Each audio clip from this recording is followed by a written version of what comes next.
আরে কপাল, অবশেষে আমরা বাইরে গেলাম।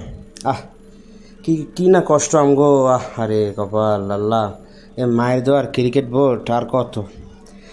আরে টনটন কাকা, টনটন কাকা, তুমি আউট হইলা, রান আউট না কি আউট? এই দুঃখই তো বাঁচলাম না টনটন কাকা, এই দুঃখই তো বাঁচলাম না টনটন কাকা। তুমি দয়া করো অবসরে যাও টন্টন কাকা, তোমার দ্বারা সম্ভব না টন্টন কাকা। এই মায়ের দোয়া ক্রিকেট বোর্ড তোমার দ্বারা সম্ভব না। আর আমগো ওই দাদাই, আমগো তো মাহাজন দাদাই, সে তো মাশাল্লাহ, সে তো আগের ভাই খেলতেছে।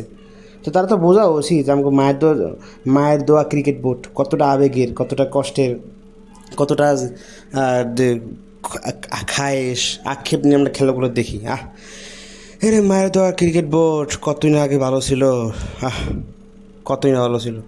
আর টনকন কাকা, তুমি তাতেই অবসর নাও। আর নুনু মিয়া, তুমি এগারে কইও যে আমাদের মাহমুদুল্লাহ ভাই আর হচ্ছে তাহিদ হৃদয় ভাই, ওনার কারণে কিন্তু মোটামুটি আমরা জেতার আক্ষেপটা দেখছিলাম।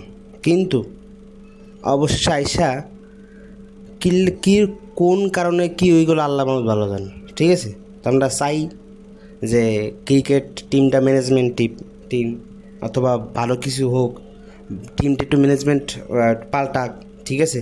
অথবা টিমে একটু অগোছালো আছে, একটু ঘুষাওক, ক্যারে কোন জায়গায় খেলানো যায়, ঠিক আছে? ক্যারে কোন জায়গায় ব্যাটিং করানো যায়, পারফরমেন্স করানো যায়, সেইগুলো যদি আমরা না চিন্তা করি, আমরা কতই না চিন্তা করতাম এরপরে এই ব্যাটিং করবে, এরপরে এই বোলিং করবে। আর সেই কোথায় এখন বোলিংগুলো, কোথায় ব্যাটিংগুলো, কোথায়?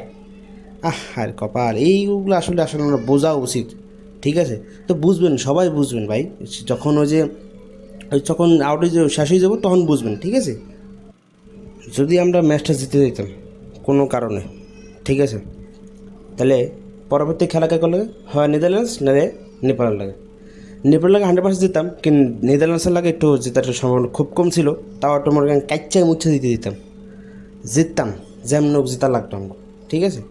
তো এখন জিততাম কেমনে? নেদারল্যান্ড যে খারাপ ভালো প্লেয়ার, ওগুলো জেতা তো সম্ভব না, মুশকিল দাদা, মুশকিল, ঠিক আছে?